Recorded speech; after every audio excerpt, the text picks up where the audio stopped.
G'day everybody, and welcome back to the Risky Rollers podcast. I'm Dalton, and I'm joined by Locky. What up, everybody? And it is just the two of us this week because we are flat out with a whole bunch of stuff. Yes. We've got a crazy few weeks happening, and we're hoping that it'll translate into some fantastic, crazy content for you guys. Yes. So we've got 3 big tournaments in 3 weeks. We've got I'm heading up to the New South Wales Team Championships in Maitland over the weekend. Before which I will be on a stream with Barnyard Wargaming on the Friday, which will have been yesterday for when you're hearing this. So yesterday, I was on a stream with Barnyard Wargaming up in Sydney, so go check that out. That'll be up on the YouTube channel. Today, as you're hearing this, I'm in Maitland, coaching and support staffing for the team that I'm going up with there. Which is part of the Victorian team for ATC. Yep. The week after this, so next week, D22, the Risky Rollers Doubles 2022 is happening. D22 for short, which is going to be epic. We've got, I think, 22 teams for that one, which actually works out quite nicely. 22 teams for that one, all signed up. Places are full at the moment. Feel free to hit us up and be put on the waiting list if you're keen to participate as well. Player pack and Facebook event for that are all up. Yep. That's going to be epic. And then the week after that, Locky and I are both going up to Newcastle as part of the Victorian team, the Vic Bulls, for the Australian Team Championships, the ATC. Yes. Which is super cool. Yes. So we've got all of that going on. In addition to streaming with Barnyard, they're also coming down and participating in D22, and we're going to be doing a doubles game with them the week after that you guys are going to get to see. So that's what I'm working on tonight. When you put it all like that, it's like, fuck, we're actually doing shit. Yeah, there's so much going on. In between filming and everything else as well. Yep. And podcast. Yep. And then we've got 2 Codex reviews coming out. I think the Eldar one should already be out by the time this goes up. And we've got the Tyranid one hot on its heels. And also happening today, the same day you're hearing this, is a brand new bat rep where Locky brings his Tyranids. Yes. And Jake brings out the Grey Knights and have a pretty epic punch on. Yeah, and we played the Australian edition of the Tyranid book, which is really good. It's a really good custom version. It is, yeah. And it's definitely not just the actual book leaked online, because GW can't put a book on a fucking boat. No, it's not that. It's not that at all. It's definitely not that. It's a specific version they made for Australia. Yeah. Which is all the same, but everything costs 300 more points for no reason at all. Yeah, exactly. That's exactly what it is. So before we get into discussing all the stuff that is going on there, massive thanks to Dice Arcade. You'll hear more from them later. The official sponsor of the channel. Tim's a great guy. Hit him up for any of your hobby needs. Thanks to all of our patrons. You guys are fantastic. Not only are you guys getting all the normal stuff, early access to Bat Reps, the extra podcast, the pre-game show, where we break down our lists and things in detail. Not only all of that, as well as t-shirts and voting on Bat Reps and who gets to play what. Well, I mean, that was. You guys are also. That was the last. Yeah. They voted for Grey Knights to take on Tyranids. Yeah. We're like, we've got to show off Tyranids. Who do you want to see against them? And they're like Grey Knights, and so they're seeing Grey Knights. Yeah. In addition to that, patrons are also getting access to over the next few weeks or ongoing, getting access to some exclusive extra battle reports that we've got going on. Just because we love you guys, because you're awesome. That's it. Gotta give you If you're something back for supporting us. Absolutely, and if you want to be around us and hang out and do cool stuff without any paywalls at all, jump into the Discord. There's crazy stuff going on in there all the time. Loads of hobby, loads of games. There's ELO, there's casual games, there's a crusade happening, there's a tale of many wargamers going on. There's Age of Sigmar, there's Horus Heresy, Kill Team, Fantasy, Blood Bowl, the whole lot. There's Bolt Action and Armada now as well. What? Is that? Just, yeah. Yeah, man, Liam's getting right into bolt action and wanting to kick up with Armada. And I'm getting a bunch of Armada gamers coming down. It's good. Good stuff is happening. If you want to be a part of it, jump down there, get involved. I'm going to be pushing the. There's a few pretty dedicated Horus Heresy guys in there. Myself, Jace, Icon. Yeah. So It's good stuff. Big lovers of the lore and big lovers of the game too. We're going to be covering that really close because I'm really excited to see what they do with that. And I've had a massive Horus Heresy week this week of like reading a bunch of the books. Oh yeah. Or listening to them while I've finished like 3 books this week. Sick. Which books? Mechanicum, Tales of Heresy, and Fallen Angels. Oh man. Sorry. I'm halfway through Fallen Angels at the moment. Yeah, Fallen Angels is dope. Fallen Angels is probably one of my favorite books actually. I remember reading it and being like, this is trash. Really? But I'm listening to it again now in the context of listening to all of them next to each other, and I'm like, okay, I get that I need to understand what's going on with Dark Angels, and it's kind of cool. But weirdly enough, the whole like Night Chivalry angle doesn't sell them for me. But the writing of it is going a fair way towards that for me, so that's good. Right. Sorry, I just got confused with Fallen Angels with Descent of Angels. Yeah, Descent of Angels was mad. Yeah, Descent. So it was like. But because I enjoyed that, that's kind of pushing me to be like, okay, this isn't too bad. No, Fallen Angels. Fallen Angels. Yeah, Fallen Angels is great because it sets the precedence for Luther and the Lion. Which is kind of important, for moving forward. But it's such a slow story about that. Yeah. Which is fine, but like none of the other stuff going on matters. Yeah, no.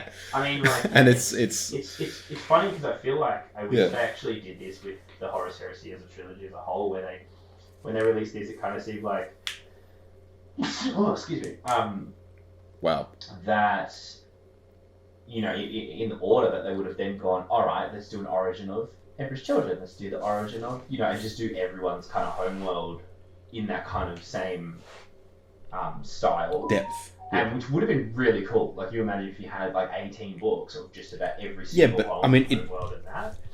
I think it would have. So one of the criticisms that the Horus Heresy has, one of the main ones, which is, it's not so much that, it's that you get to book 25 or something or whatever it is, and the book is still X Legion is like demons aren't real, and then they fight demons, and they're like, oh, demons are real. Yeah. And that's still happening at like book 25 or something. Yeah, because it's not chronological. And right? Well, it's not. Yeah. It's not even the chronology. You would still have to see that 18 times. Yeah. And one of the biggest criticisms of the Horus Heresy is that it's a lot of the same plot. Yes. Yeah. Okay. Which personally, I'm okay with the way they've done it because I feel like they've hit a decent enough balance with other stuff going on. But if you were to then go, oh, in addition, we're also then doing 18 books of here are some dudes on their home planet doing shit. Well, I think it would be more in terms of, from the beginning, their plan to go, all right, we're going to do the 5 to 6 or 7 setup books, and then now we're actually, instead of doing those ones that you were just saying earlier, you just do the origin ones, then you kind of conclude it with a few, maybe 4 or 5 books about actual ongoing battles, and then you have Siege of Terror sort of thing. I mean, it's hindsight, right? We're looking at it through the looking glass. But see, I mean, I'm going to disagree with you on that being better because essentially you're having the same issue, but you're making it even more standardized with even less variety going on in between. Because I feel like there's more freedom of different stories you can tell with the overarching plotline of X Legion finds out demons are real. There's more play in that than there is of here's X Legion's homeworld that we know nothing major bad happens to until the Lion bombs the fuck out of it at the end of the war. Well, I mean, it's just more of a background story, right? Like, how you actually tell that is relevant. So, like, you can still build in the culture of teaching people about the Legion, because that's the point, right? Like, but they do that with all the other books they do as well. Yeah, I just don't think they do it. They do it as well as what they could do. Like, origin stories are great, and they really do set stuff up. You can do it. But I mean, 18 origin stories would be a bit much, I reckon. But you can, So remember, like, don't look at it. Like, I'm not saying every book is going to be the Marvel movie. You could do it where, like, the first act of the book is on the planet or something like that, and kind of literally the way they've done the Horus Heresy Primarch books is essentially what I'm saying, more or less. they're giving background about the legions and the Primarchs through more or less a similar structure or idea, but just in different ways. Like the Lehman Russ one is actually like back in the day. The Korax one is actually him like talking to a manifestation of the Emperor, like in his own brain, telling the story. You know, the Angron one is like actually going back in time. So there's multiple ways in which the Vulcan one is actually about when Vulcan it basically convinces his legion, like earns the trust of his legion.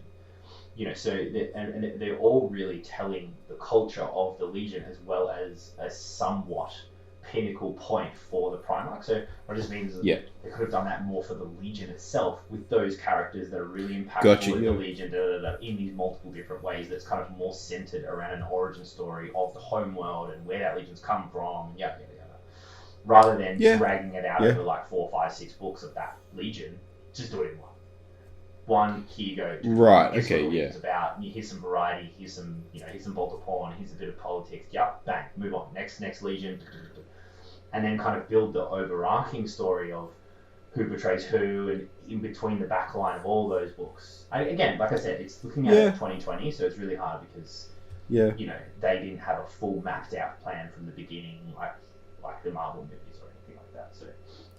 See, it's interesting because I almost would have preferred them to go even more heavily down like the supplement style route. So like supplement books in 40k and well, even in 30k for that matter, like the actual rule books, they come out and they detail a certain campaign or something, and they're based purely around that, and that's the entirety of their remit.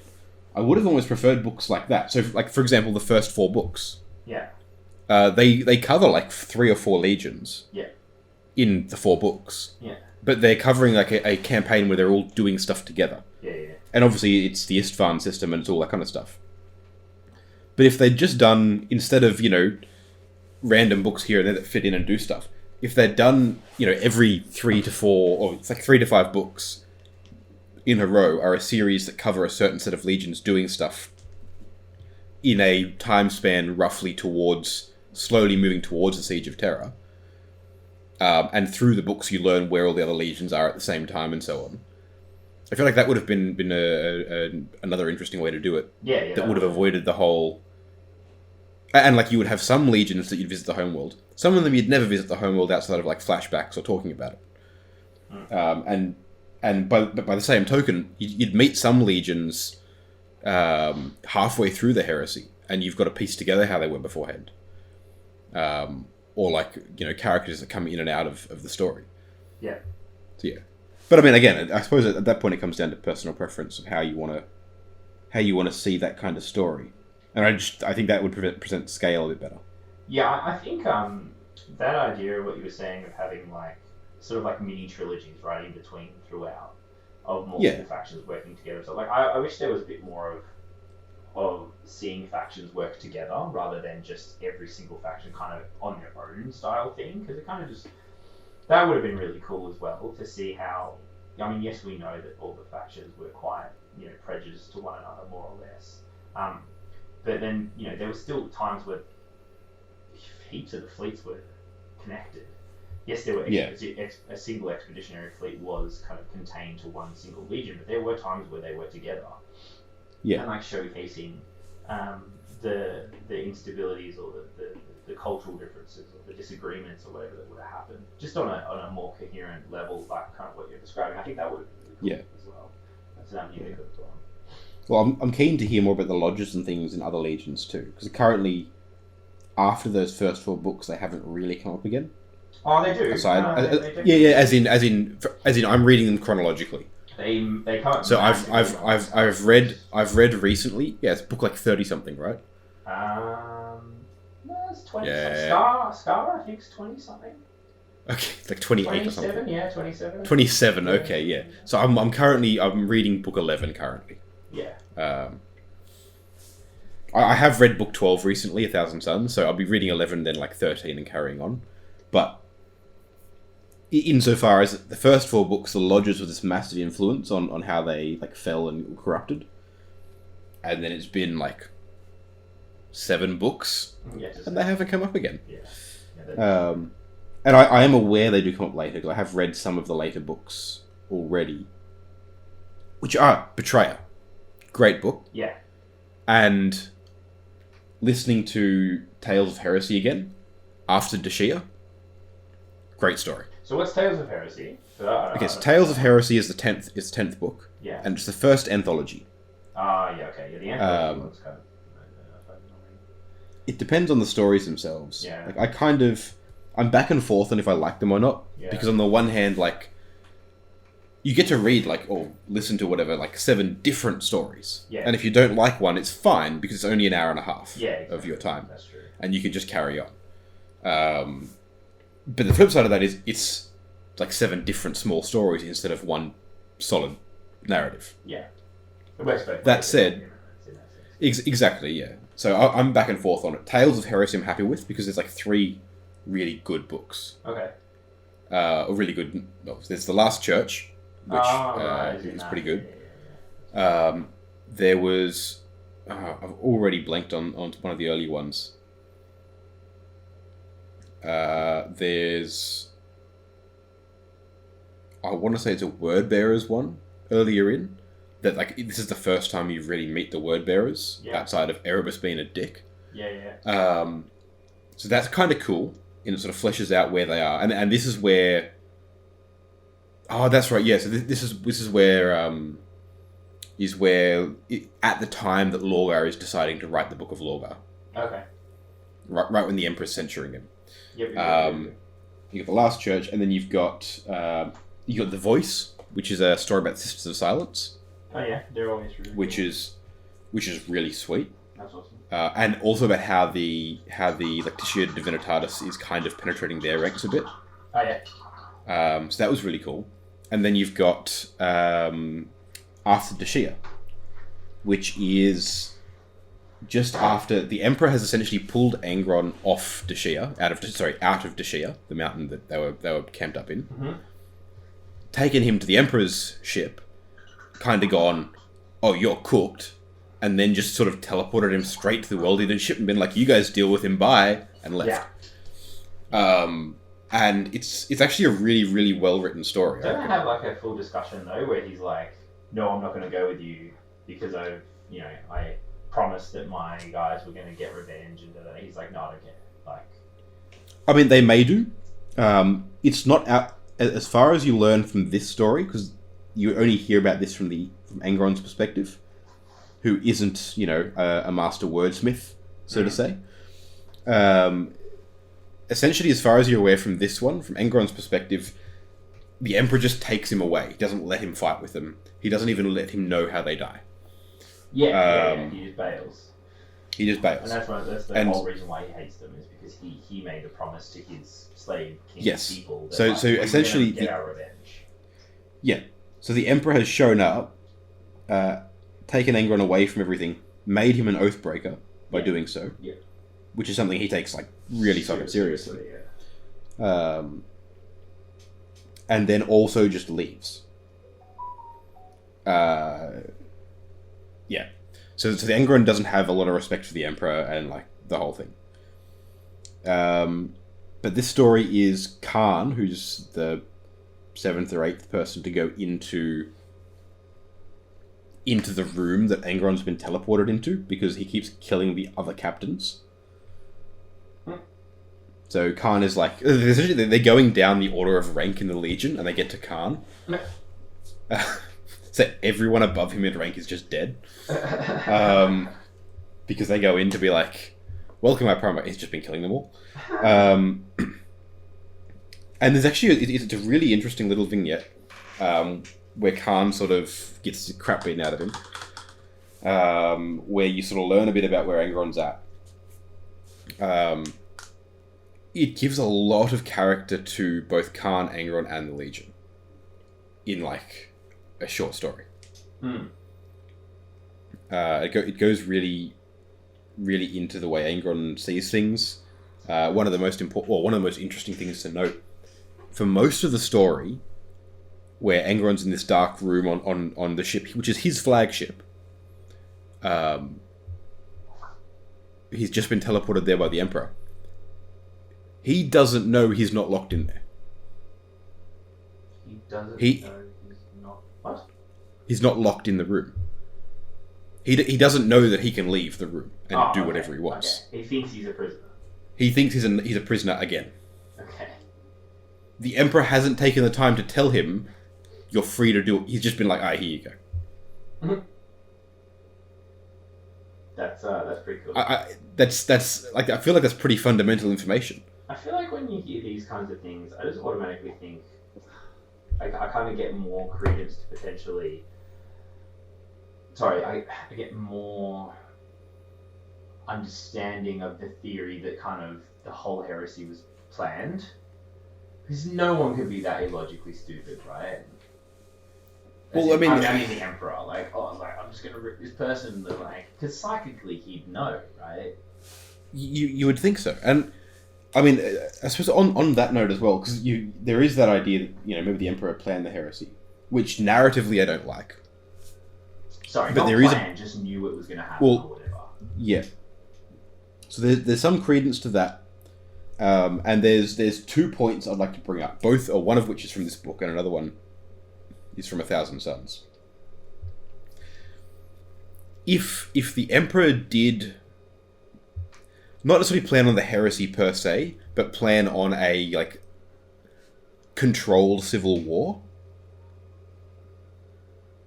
in order to essentially remove the Astartes from the equation. Yeah, cut the fat, right?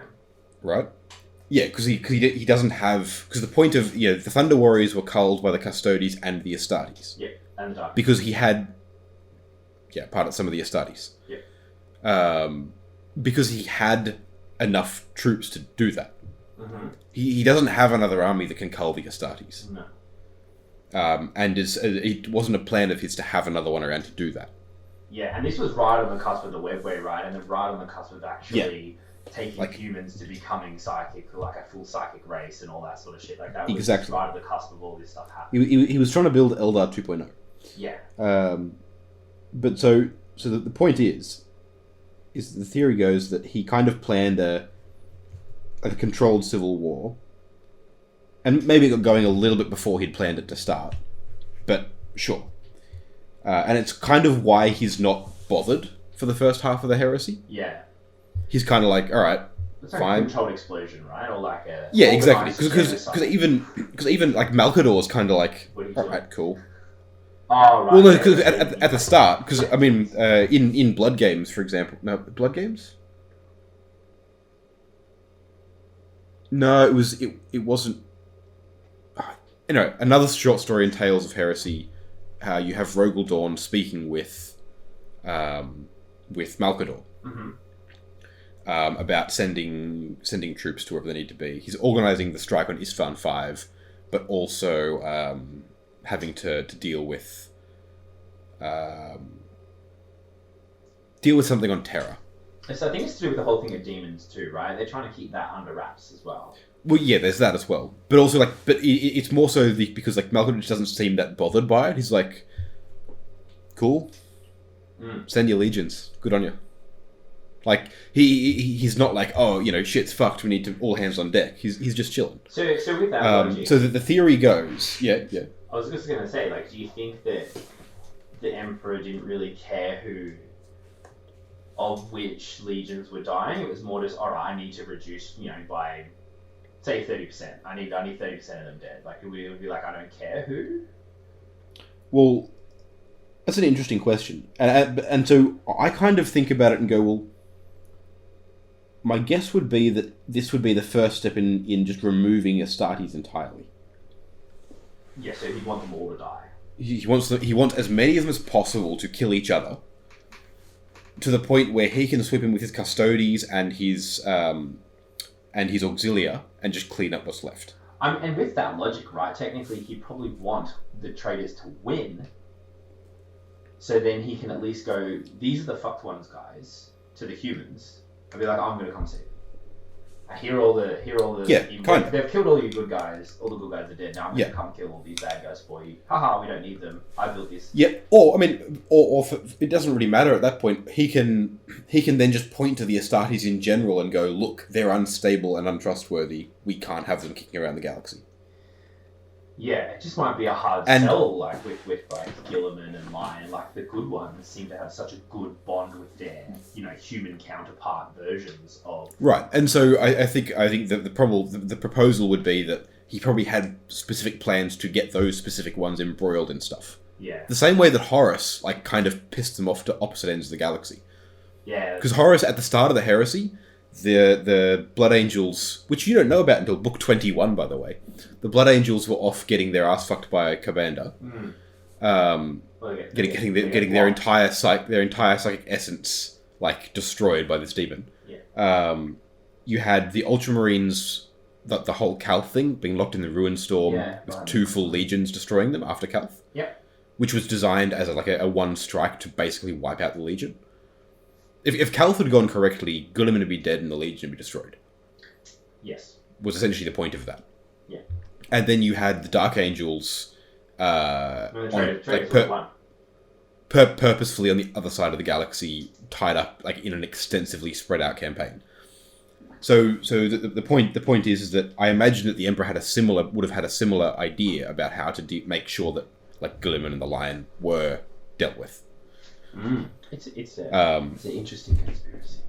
Yeah, but then so I think if they do go down that route, there's two things that I think kind of lend credence to that idea as being plausible while still giving the heresy narrative weight, and not just being a big justice planned by the Emperor. Which I think would be a terrible move to make, and more so than fucking about with rules and like that. Turning around and having the Emperor be like, oh yeah, the whole Golden Throne and 10,000 years of horror, that was my plan the whole time. That would be a horrific thing to have happen. Yeah, that's true. But I think there's 2 things there. Reading the Last Church again, as well as listening to the fantastic animation, which is definitely not available on YouTube for free, and you definitely shouldn't go check that out. It's really good. It's fantastic. And listen to the soundtrack as well on Tiber Portuguese channel. He's put the soundtrack up there along with some unreleased music. It's fucking amazing. Anyway, listening to that, the first thing that I look at and go, oh, that's interesting, is that he might have wanted Uriah, who's the priest in that, to stick around like an advisor as a counterpoint to him and Malkador. Because he and Malkador both had a very strong anti-religion perspective going into it. He might have had the idea of having someone like Uriah around to counterpoint that. To be able to turn around and go, hold up a minute, mate. You've got to consider this stuff. Because not only was it not something that the Emperor gave any weight to, but something that's very apparent in a lot of when he shows up, is that he doesn't really get it either. It's not something he can factor into his calculations properly. Is that essentially the human element? He gives them, he gives them thinks too much of them. You mean? Kind of. Is that what you mean? You think oh, there's no way this could happen because I'm me, the arrogance of him. Or... Yes, exactly. Yeah. Because also the other thing which I've noticed as well, the Emperor isn't always right. his whole shtick isn't always being right, and people going, oh yeah, you are right, and agreeing with him. His whole shtick is whatever he says, people will think he's right and agree with. And outside of very... kind of, but not necessarily from a force perspective, just because of who he is. Yeah. Humanity will psychically be like, yeah, no, I get that. Yeah. And so it's only very specific individuals like Malkador, the Primarchs, who can turn around and be like, actually, you've got that wrong. Yeah. And someone like Uriah, who had devoted his entire life to a different ideal, was able to do that and turn around and go, no, you're wrong, mate. You've got a problem. Well, I mean, I think the whole tragedy, bittersweet, whatever the hell term you want to use for it, about all the Astartes situation is that human element, right? It's not only from the Emperor to the Primarchs and therefore the Astartes, but even the Primarchs to the Astartes, and the same, like if the same level of judgment is broken, it's the sins of the father also this that sort of statement. Which is, and then it's tripled down in 40k as well. It's especially in a lot of the Night Lord stuff. It's very, very, very prevalent because of Korax kind of being, I think, the only one to kind of flip, where he's sort of like, or just to not play. He's like, this is so cooked. You're all so cooked. I'm going to be right by just not playing the game. And by was that Korax or was that? Sorry, not Korax. The card. What's his name? Oh, no, Night Lords. Oh my god. Conrad Kurz. Conrad Kurz. Thank you. Jesus. Yeah. He's the one that's kind of started out a certain way, built his legion kind of a certain way, then realized the human element that they're just going to revert. Like if they're not constantly watched and they're not like they're still going to just run away with it. They're going to get bored. They're going to do stupid stuff. They're just not going to. Yeah. It's the one weakness where he's realized, well, you're never going to solve that, so I'm out. Sorry. I think that's it's something that they double and triple down, which I think is a cool underlying point for sort of like the whole overarching story, or you want to go get meta on it in terms of the meaning behind it all. I like that part. Whether it's intended or not, I'm not sure, but I hope it is. Yeah, so I think the Emperor wanted Uriah to go with him and to become an advisor to him, potentially in as close a role as Malcador, as someone to be a counterpoint to both of them. Someone to sit there and. What they call it, the 10th man. The I guess So someone to turn around and tell them they're wrong. Yeah, which is which they didn't have. Philosophy of the 10th man or whatever. So 10 people that are making the 11th decisions. man or whatever. Oh, sorry, the 11th man or whatever, and then if 10 people are saying yes, that one person that says no. Whatever. A devil's advocate.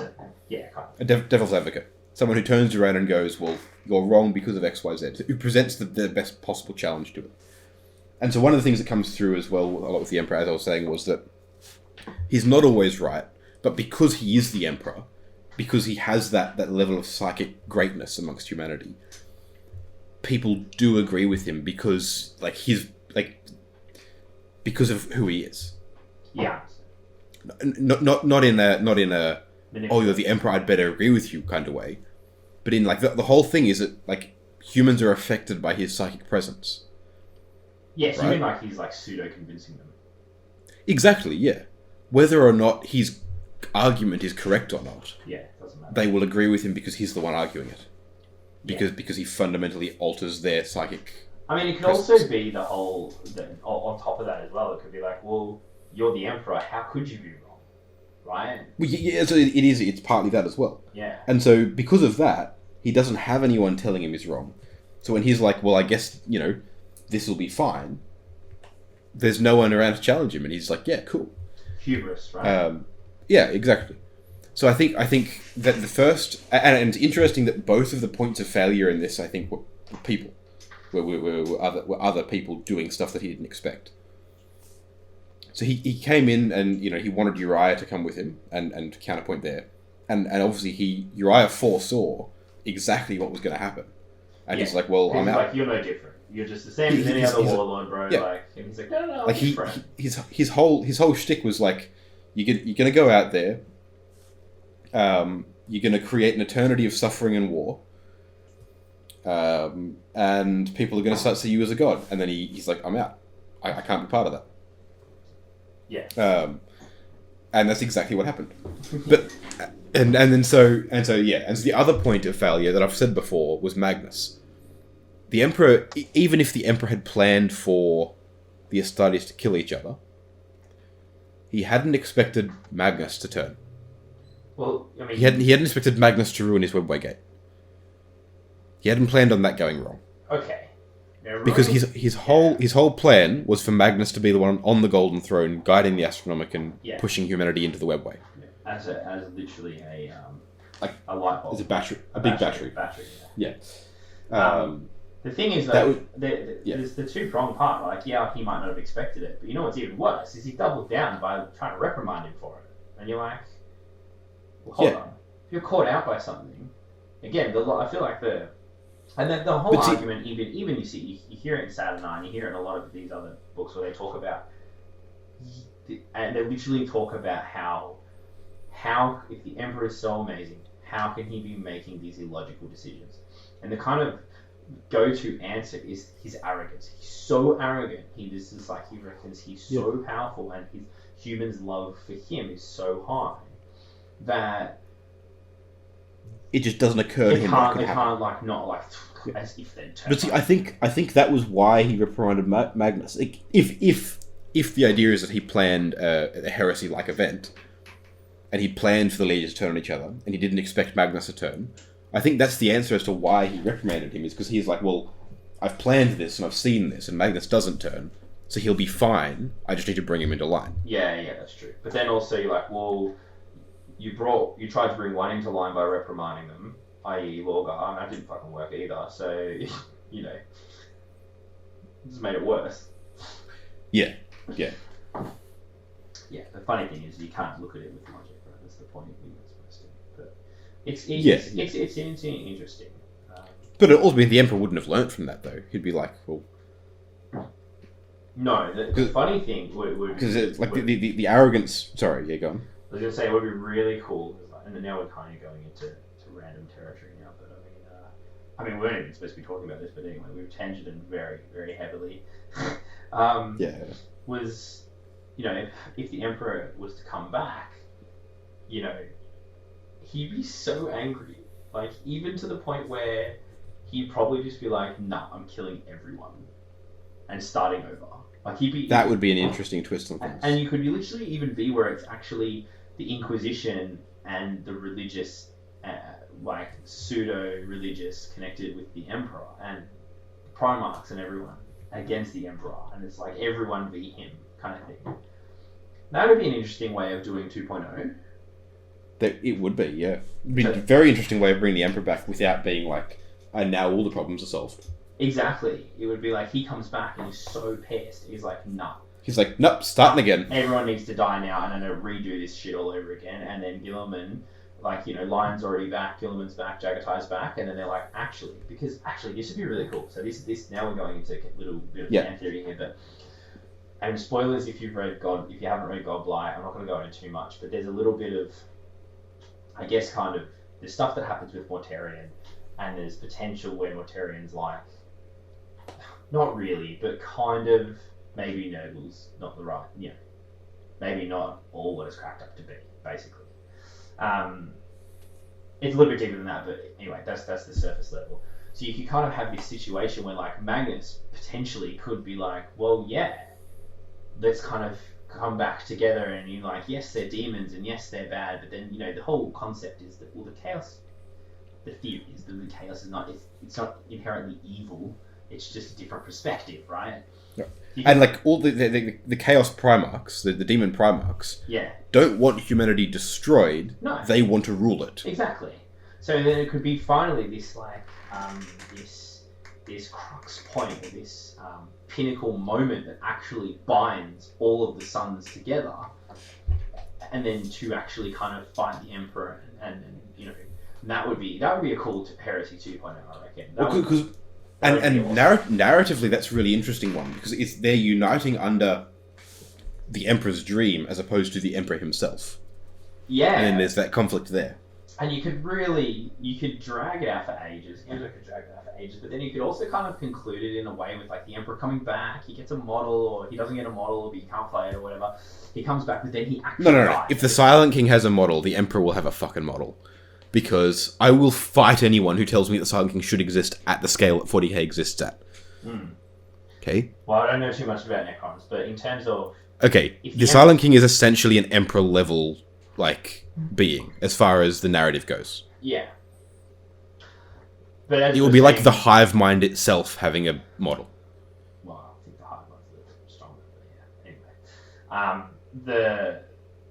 The thought of the Emperor coming back, there needs to be. I don't know. Even when you're talking about Heresy 2.0, like the lines. You got to be so careful with it. Yeah, the lines have been divided from the beginning. It's kind of boring, right? Like if you just bring them back, it's like, well, sorry, I don't mean the Emperor. I mean if you brought all the Primarchs back, well, it's just the same thing all over again. But if you were to just more people involved. Yeah, but if you were to bring the Emperor back along with a couple of others, so literally imagine you bring like Angron comes back and Fulman comes back, obviously because they're the Chaos side. Then you have the Lion and Jagatai and Russ come back, right? Yeah. The main players. Probably Dawn as well by then. Yeah, and Dawn, right? So you have the main players come back. Petarabo should be around for this, and look, even I would say Petarabo and Lorgar as well. Well, and if you're bringing Lorgar back, bring Korax. Well, no, I still reckon the main players, right? So the ones that have like the mainstay in like Siege of Terror and kind of stick around and have a big like Korax isn't really involved there. Vulcan's not. Petarabo is.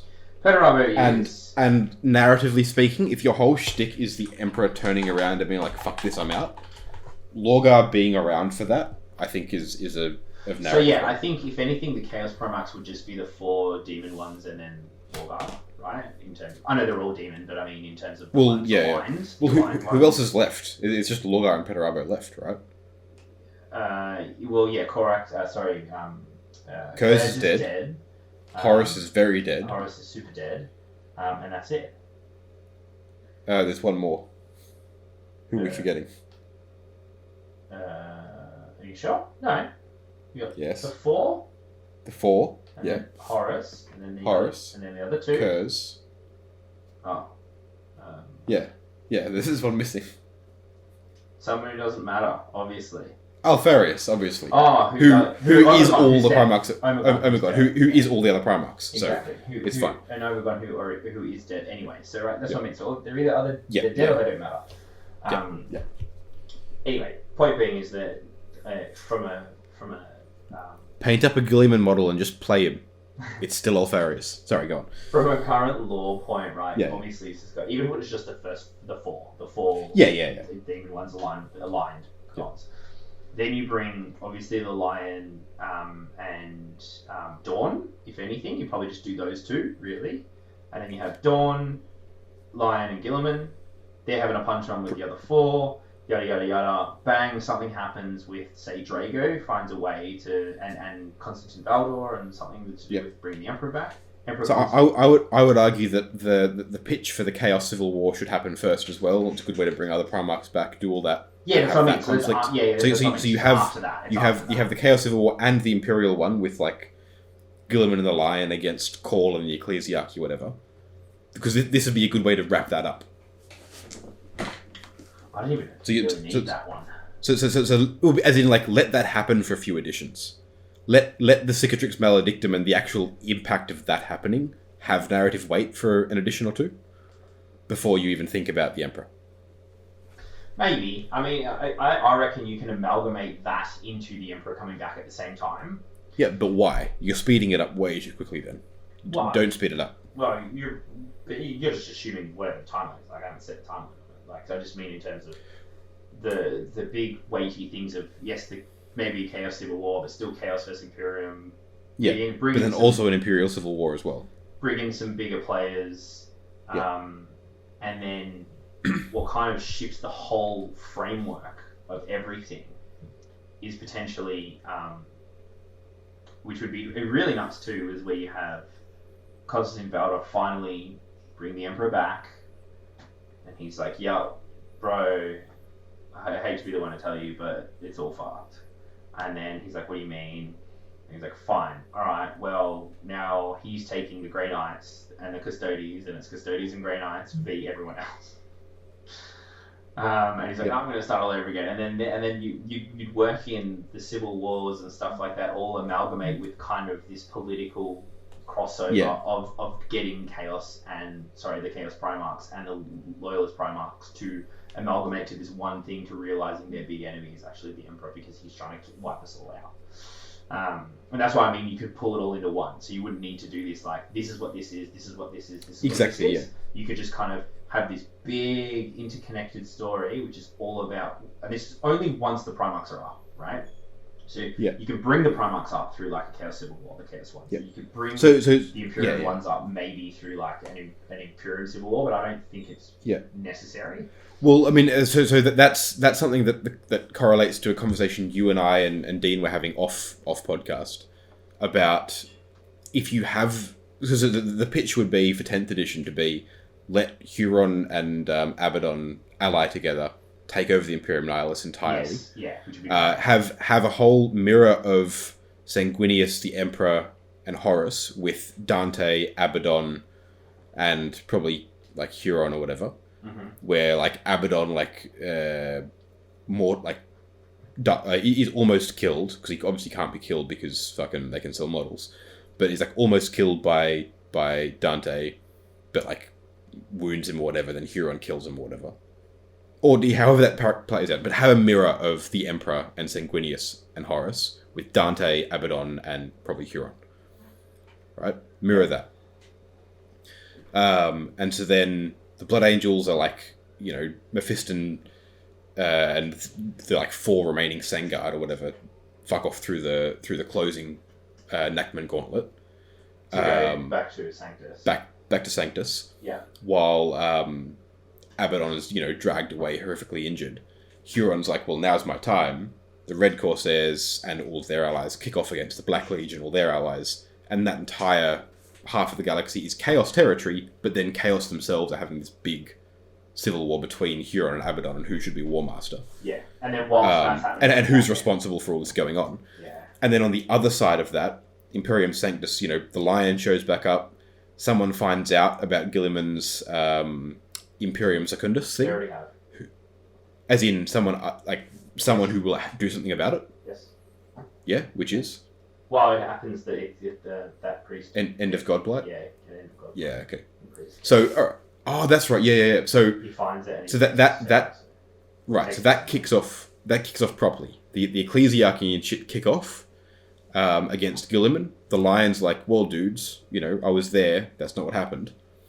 And that kicks off. And well, so the Lion already hate the ecclesiarchy anyway, and he'd just be straight up like, no. Like, he wouldn't be trying to, like, baby them and play politician the way Gilliman is. He'd just be like, nah, I don't care, fuck off. I'm getting my legion back together, and then we're walking to Terra, and we're going to like put a bolt gun round through the skull of everyone. Exactly, yeah. Yeah. So, but that all kicks off, and so you've still got the Chaos threat, but the Imperium has lost half the galaxy, and is turning on itself. Actually, you're right. Actually, that'd be cool. Then it could be like, he's the saving grace. The Emperor's back, and then it's just exactly, and that ties it all up because maybe by bringing him back, it actually seals the rift. So somehow, in the same way that birthing Slaanesh fucked off all the warp storms. Exactly, it's like the inverse. Bringing the Emperor back, like seals the rift or whatever. Yeah, heals the rift, but then they're like, yeah, everything's saved. Emperor's back, and he's like, I'm gonna fucking kill all of you, and it'd be like, dun dun dun. You'd be it would be such. I mean, look, they're never probably gonna do it, but it would be such a cool narrative step. Yeah, but so the point I'm making is that would be really cool, but it needs time to sit. If there's one big event happening every edition, that needs to be like 5 editions down the line. Like the game and the narrative as a whole needs time to rest on each big event, so to speak. Well, each big change. It would never happen entirely because it becomes, they start getting closer to the point where they can only go so far. Yeah. Well, that's what I'm saying. Which is that really no matter every single change you do will bring you closer to that point. So every change needs to have time to rest. So, for example, the Citrix Malediction opened at the start of 8th. 9th edition, nothing major really happened. They were trying to build up the Pariah Nexus as a thing, but, what's happening with that? No one knows, because they've released fuck all lore about it. Yeah. Because it hasn't mattered. And so, if 10th edition comes along and there's this big shake-up that we're pitching, And then that sits for like 2 editions with no other major changes going on. Like there's small updates and changes to what specific war fronts are going on, where the Tyranids are at. The proper civil war of the Necrons kicks off with Imhotep and Zarek.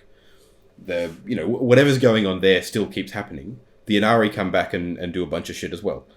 Like, I'm still waiting for Inari to get a full model range where, like, they have access to a bunch of the Dark Eldar tech that they can't use because they can't use Psychic, but the Inari can, so they can use it, and all that kind of stuff. But like, so all that is still going on, and that can happen for a while, and then something else can change when another couple of Primarchs show up, whatever, and you can have several ongoing editions of things like that happening, building towards the Emperor coming back, and then several editions of that being the story. Yeah. And then I guess the only step though that really from there that they can move to is the Emperor dying and then actually becoming a god. And maybe that's like the point, and like that's what eventually happens, is where he realizes, actually, I am a god, and people worship me, and the worshipping is actually okay. Power. Like maybe it's kind of he kind of reflects upon old mate from last church, and he's like, fuck, this guy was right. You know what I mean? And he's like, oh. Right. And look, that would be a really, really cool narrative conclusion to that as well. In that, because the Last Church is chronologically the earliest 40k story. Yes. Well, it's just at the end of the unification. It's before. Yeah. So the end of the unification was. Yeah.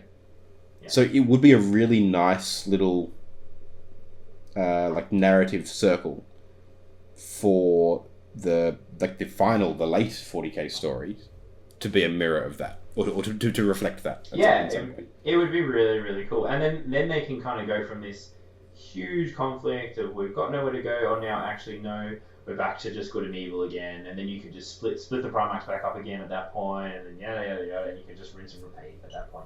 But at least you have something different. Yeah, that's true. Because you could almost return to a something of the current status quo at that point. Because the Emperor is worshipped as a god. Well, he is a god now. Yeah. He's attained proper godhood. Yeah. And then you can even have new divisions where like some of the Primarchs flips. Like maybe through the worship of the Emperor, some of them lose their demonic things, and like Mortarion becomes. I mean, I imagine Lorgar would come back over. Yeah, Lorgar like because he'd be like I was the first one about this. I was here at the beginning. Did you listen? He'd be the biggest hipster in the galaxy. I worshipped the Emperor before it was cool, yo. He'll flick his hair back like, I told you. I told you guys. Am I right? Like, I just want to say, like, I was the first one. It'd be hilarious. It would be. Yeah. Well, let's have a quick word from Dice Arcade, and we'll be right back. DiceArcade.com.au. All the biggest brands in miniatures and wargaming. Free postage over $250. Thanks for that one, Tim. So, coming back from a monumental 50-minute tangent about the Horus Heresy and potential stories, Locky. Yes. As we do at the start of all podcasts, when I remember to do it, I've got a question to ask you. What am I working on? What have you been working on? So I've been working on Tyranids. Yeah. I will be for a while. Or not a while. I'll probably be working on Tyranids for the next month. So I'm just currently right now popping off and breaking all my Signing Talon arms to put off the absolutely legitimate GW plastic frames. No. Off existing Warrior models. Oh, okay. Yeah. You haven't got all of your absolutely legitimate 100% plastic GW frames yet? No. Oh, okay. And putting on bone swords. Nice. So just to make sure that we're making them all obviously. And so why are you doing that? Because bone swords are awesome. But why do you need to change all the ones you've got so quickly? Have you got an event coming up or something? I was going to say yes, because we have an event coming up. I'm leading towards something here, damn it. Pick up on it. I know. I finally got there and I was like, what are you talking about? I'm like, oh, yes. Yes, I'm prepping models for ATC. Yeah. Oh, actually, I'm prepping models for you guys to take to Maitland. That's what I'm prepping for. Oh, yeah. So all of the lists are currently up, and we can't talk too much about specifics. No. As far as who's playing what. As far as what the strategies are and stuff. No. But your... one of the lists is Tyranids, which use a lot of bone swords, which is cool. And so you're working on them. Yeah, so bone swords, and then also I am doing some eBay restos of Carnifexes. Yes, I've seen your Carnifexes. They're sweet as your little screamer killers.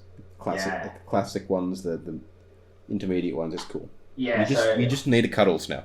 I'm going to probably take a before and after shot of. I've got one left, which is Old One Eye currently. Oh yeah. But I'll take a before and after shot, like what it was, what it is.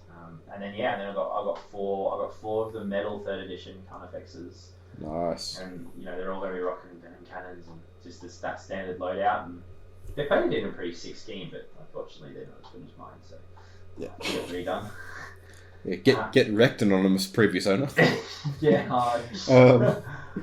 It's that coconut crab scheme, and he did a bang up job of them. Okay, job with it. I've seen them. I mean, okay, you're sitting there like looking at them in detail. I've seen them a few times. They look pretty sweet. Yeah, they look great. He's not great close up. Good from afar, far from good. Yeah. Yeah, sweet.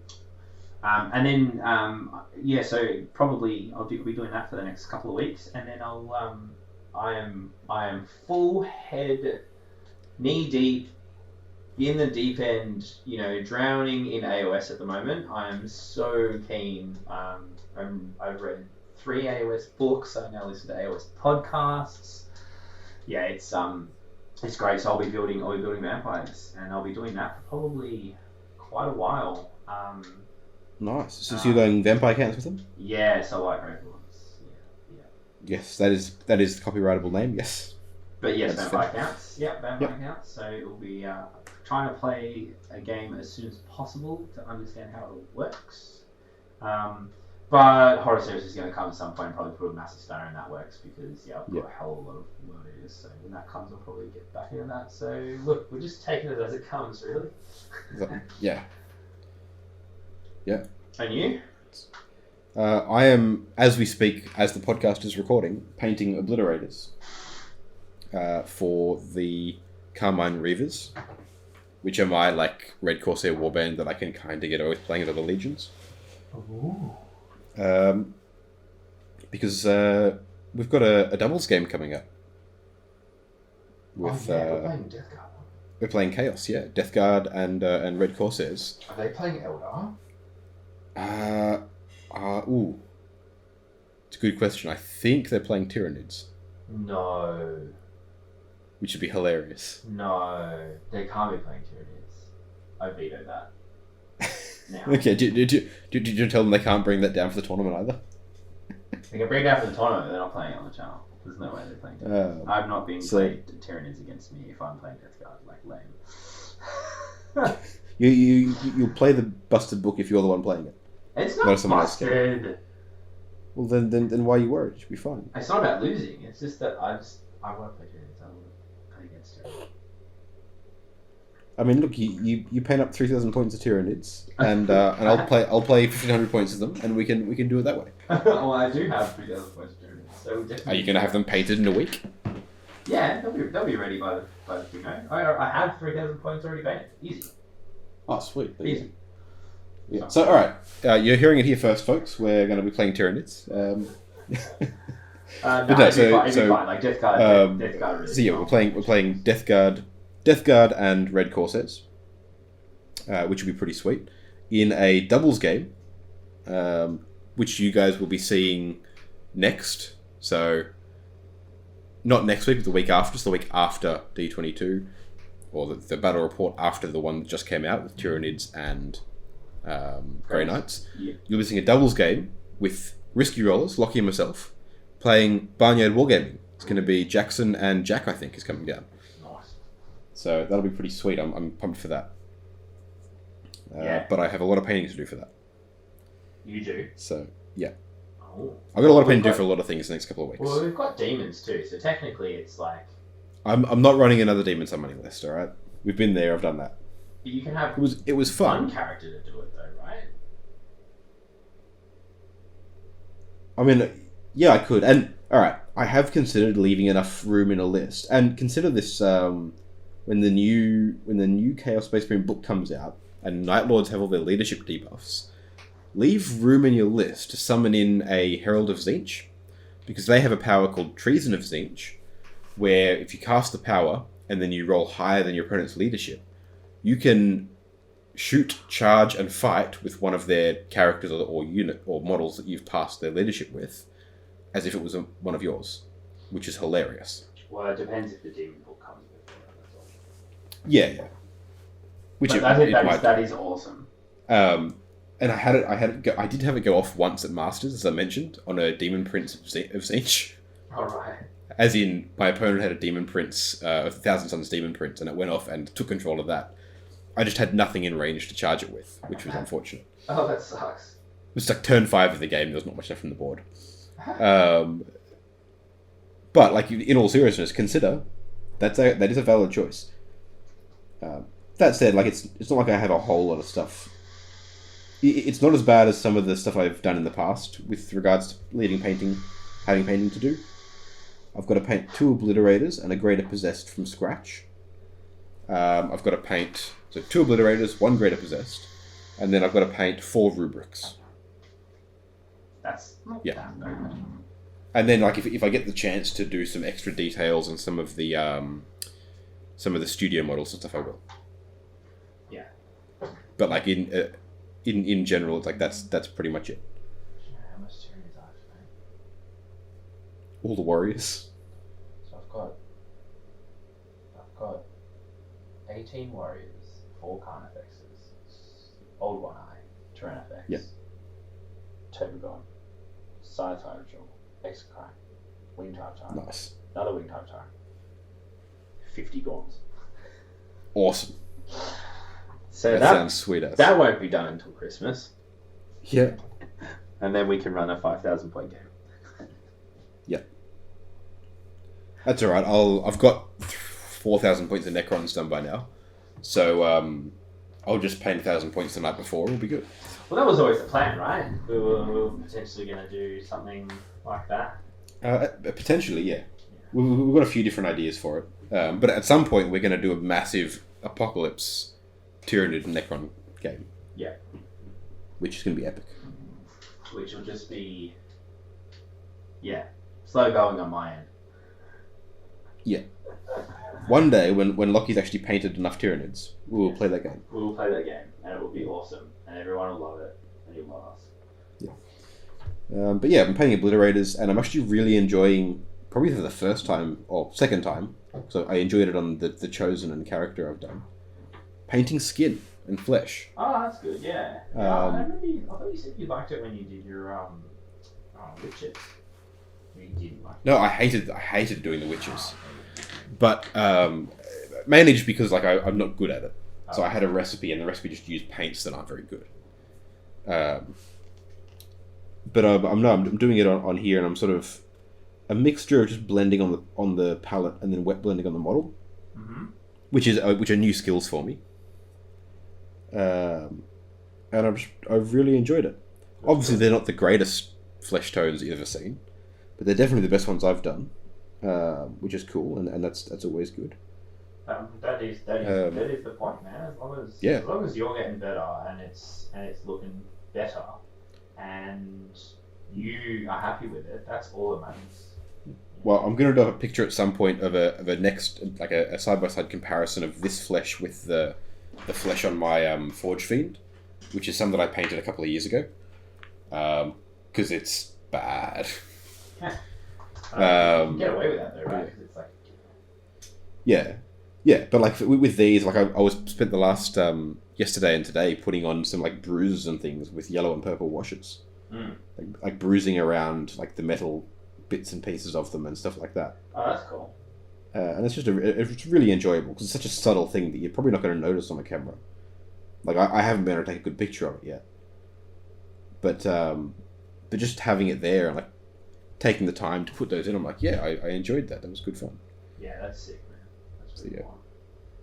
Because the moment it starts to be a chore, it's when it's then it's a chore. But it's hard to find the love for it if you're not really seeing the positives of it. If that makes sense. Yeah. Bad way of saying that, but you know what I mean. It's important to be able to see results and see progress in what you're doing. It helps motivate you to keep doing it and to want to do more.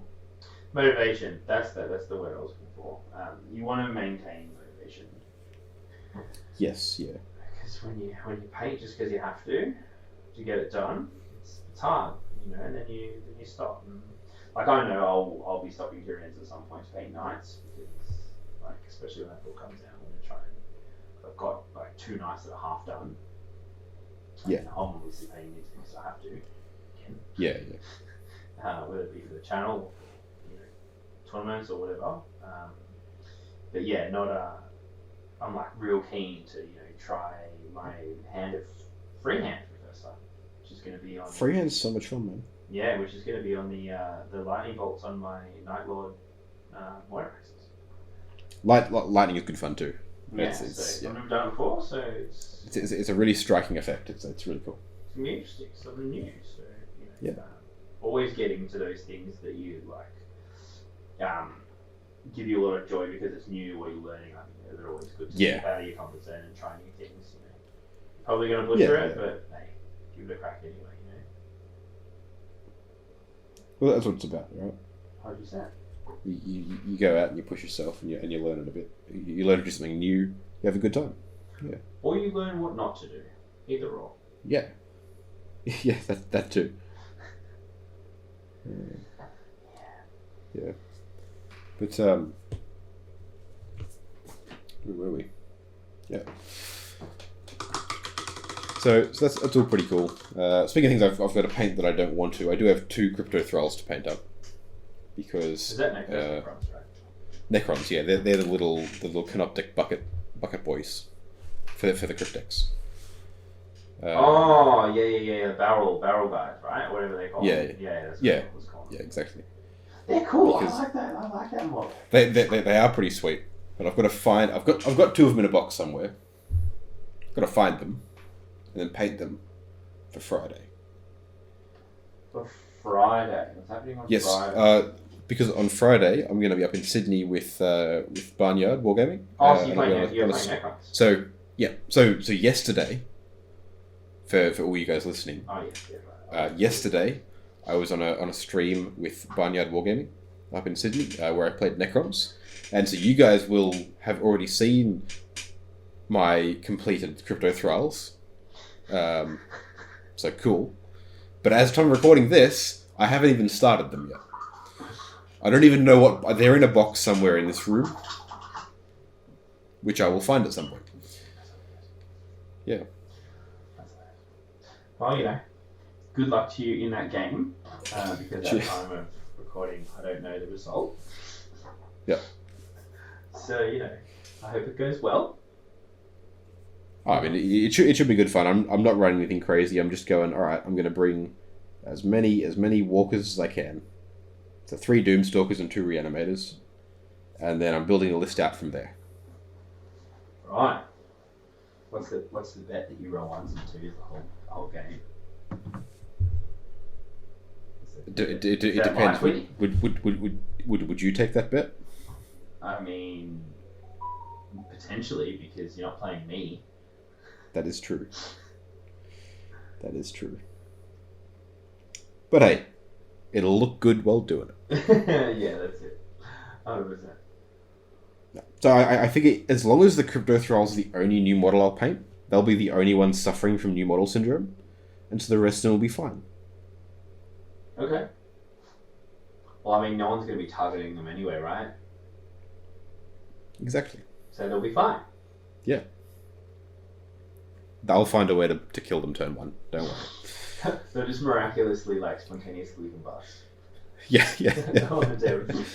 There'll be a balanced data slate FAQ again that just says Dalton's new models spontaneously combust, and then it'll come out, and then on the table they'll just catch on fire, like the actual models themselves, which melt. No, you won't catch on fire. No. The model, the crypto thralls will. It'll be halfway through the game, and then out of nowhere there'll be just like fire on the table. You're like, oh my god. Yeah, that'll just be gone. You know what'd be funny is if it actually happens now. Would And be. I'd be like, what? We can read the future? Yeah. What did you reckon about the squat release? The Leagues of Votan. Yeah, I mean, I like the aesthetic they're going for them. They're, you know, it's new and fresh for squats. I've had people have complained that they looked similar to other Imperial armies, but yeah, okay. They're based from the same tech. Like, have you seen the memes where I've seen lots of memes. Face is an orc face? Yeah, that's pretty funny. It looks awesome. It does. And I'd actually potentially run like shooter boys like that because it looks awesome. Yeah, it does. It looks fantastic. Or like mega knobs or whatever, like the armor knobs. Yeah. No, can you imagine running mega knobs on those little 25s? And then, have you seen the like StarCraft throwback where it looks like he's got the helmet, like the... Which is a sweet looking one. Which looks so good. Look, I was like, 40k doesn't have enough like full face dome helmets. Yeah, man. I was like straight up, actually, when I saw that meme, or whatever, the edit, I was like, these models are actually cool. Like, really cool. Yeah. Like, I would actually play these just because they look sick if they all had helmets. They had helmets like that with like, and they just had different skull prints on them. Like, you just use transfers, cool. like different prints on that. Yeah. I'm like, man, I would totally do Or faces use some of your new freehand skill. Well, I haven't done any yet, so... Yeah, but by the time these are out, you'll be a master. Okay, maybe, yeah. Then who's got the time? I'd rather just do circle, smiley face. I mean, again, could be pretty funny. That could be pretty funny. A different face on each one. Yeah. But no, that StarCraft like marine helmet, I think is... I hope someone does an STL or some kind of head version for that, because that is super cool. Yeah. Or at least if it has a helmeted option, I guess maybe it will, because we all know that Games Workshop's notorious for not showing us the options of which you can do stuff with. So, which is weird, given it's one of the main selling points for a lot of hobbyists. I know, which is quite strange. It baffles me. Every time they don't show an option that's in a kit, I'm like, but why? So many more people would have bought that kit if they knew that was an option. Yeah, 100%. So maybe, look, I don't know, whatever. I'm really keen if the rumours about them running the Meta Iron and that are legit. I'm very into the whole automata style stuff at the moment. I'm pretty keen into Knights. I've got Horus Heresy I'm very, very keen for, like I was saying earlier, but I'm very keen for all the AdMech stuff. Oh, yes. The AdMech Horus Heresy is just next level awesome. And the Mechanicum stuff there is incredible. Yeah. Like, I'm going to be building Sons of Horus, and they're going to have a Legio Cybernetica cohort. Yeah, probably, like, realistically, like, in terms of my Space Marine Legion will be World Eaters, but I'll probably be playing Mechanicum the whole time. Yeah. In the new edition, because it's just... You'll have, like, a squad of World Eaters. No, not even. And a dude, you're like, I'm playing World Eaters, and then here's my 1850 points of Galaxy. Or it'll be Khan. Yeah, it's just Khan. Khan with, like, the siege bots and, like, Yeah. all the other janky weirdness. Or, like, I can even go around maybe getting into Iron Warriors and doing, like, a little bit of, like... Yeah. Hazard Stripes are cool. Yeah, Hazard Stripes are a bit lame. But in terms Stripes are cool. In terms of the... Because Perturabo's... his guard, right? They were automatons. Yeah, too, right? they have a unique battle automata Which were his Terminator guard or whatever. They were just robots. They weren't even Terminator armors. They were just robots. Just crazy robots with epic shields and shit. Yeah, big shields, big hammers. So that'd be kind of cool, right? Like running like Perturabo with that crazy bodyguard unit, and then just like Mechanicum. It'd be sweet as. Yeah. So we'll see. I have bought a hell of a lot of World Eaters, but it's stuff that I can use as Death Watch or something else. So we'll see. Yeah. We'll see. I might change my Legion. I mean, you've already bought the World Eater stuff. Yeah, I know, but I can use it for Age of Darkness, I guess. Yeah. Or you just paint it as a different Legion. Well, yeah. I mean, I bought the specific World Eaters models, like the Red Butchers and the Rampagers. Well, I see what I'm going to do. It's how I play anyway. It's aggressive, it's in your face. Like, it makes total sense. So I'm not going to not do it. I just, with how I've done my schemes of late, I'm trying to find more easier ways to do schemes. And white and blue is, I mean, look, you get a good white primer, you get a good recipe for the white, you're done. You're sorted. Yeah, I'm just not going to recess line. I'm going to try and... I'm just going to do Grimdark, because I feel like you can get away with a lot when you do Grimdark. And it's Heresy, so it kind of makes sense. So I think we might just do some washes with... some white, and then with just some washes and stuff, and try and use a lot of enamels, I reckon. Speaking of whites, I've just tried... I just picked up the other day, I was in Metro Hobbies, and I picked up some Vallejo model colour white, the off-white. It's really good. All model colour is amazing. It puts Ulthuan Grey to shame. It puts everything to shame. Model colour is just... Right, I've tried a couple of their reds and I'm not impressed. In what, like paint quality or the tone? Like the paint quality. Like, they're good, but I'm not seeing why I would use these over something else I'm used to as well. Yeah, they're no corn red, all right. I haven't tried a red, so I can't speak to a red. But every other color that I've used, with model and game color as well. To be honest, it just flows so good. It's in droppers. Like the thing with model color as well, I find it's just the range is just epic. It's a huge range. Yeah. So good. Oh yeah. And they're distinct enough. Like it's really good. I'm getting next level too. Like, all right. So good. Well, that might be my next step then. After I've painted up this lot of Chaos Space Marines using the Citadel flesh tones and mixing those. Yeah. I'll try out the model color ones and mix some of those in. They're good. Man. Yeah. Well, I'm keen to try more stuff. We've got the two thin coats paints coming, which will be the majority of how I do my Nighthorn. Yeah. So probably I'm going to do mine as well. Yeah, I've heard good things about their flesh colors and their pastel colors. Oh, that's great for you. Which is good for me because that's the scheme I'm going for is a lot of pastel colors. Yeah. So, yeah. We should do an episode at some point on paint ranges. Yeah, we've tried a few. AK's pretty good as well. AK's got some pretty good colours. Pretty good paints. I mean, I'll sing the praises of Army Painter's red tone to the day I die, because all of my Carmine Reavers are just that over a corn red. I mean, I blend up to corn red from some darker stuff, but it's a beautiful this lacquered red armor on them. Yeah, right. And I've never seen a paint do that before, and I'm like, that's incredible. That's good. So, yeah. Yeah, I mean, that is something that we could potentially look into for sure and do that. Yeah. So if you guys want to hear about that, let us know in the comments your favorite paint ranges, and let us know if you want to hear us do a podcast on that. Yeah, that'd be cool. Actually. Yeah. But I think on that note, we'll probably wrap this one up. We've been going a bit of a while. We kind of had a bit of a plan, and then we kind of derailed heavily. But I think we got there in the end. We got there in the end. Squats are cool. Painting stuff is cool. Heresy is cool. A lot of interesting narrative stuff they can do with 40k. That was a cool tangent. I'm happy with it. It was. I'm happy with that. I'm gonna pitch that now, to everyone. Yeah. Look, I'll keep pitching my Chaos Civil War and Imperial Civil War, and you can pitch your Emperor Returning Civil War, and then we'll just have war forever. Yeah. As 40k should be. Yes, it should. Yeah.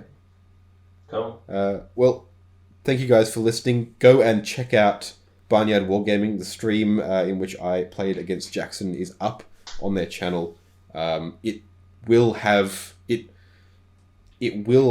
been a great game and a good time. We will have had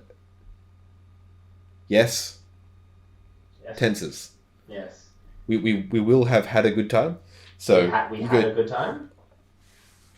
Yeah, but I haven't had a good time yet. I'm still here doing the podcast with you. But you had a good time.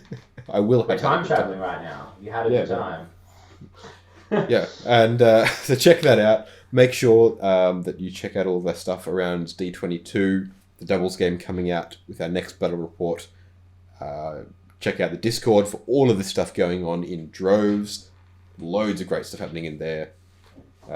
Become a patron if you want extra battle reports, as well as early access to the ones we put out for everyone. An extra podcast detailing all of our lists and strategies and tactics and things. It's just good stuff. It is very good stuff. It really is. So, thank you guys for listening. Thank you, Locky, for coming on. We'll catch you guys next time. Bye.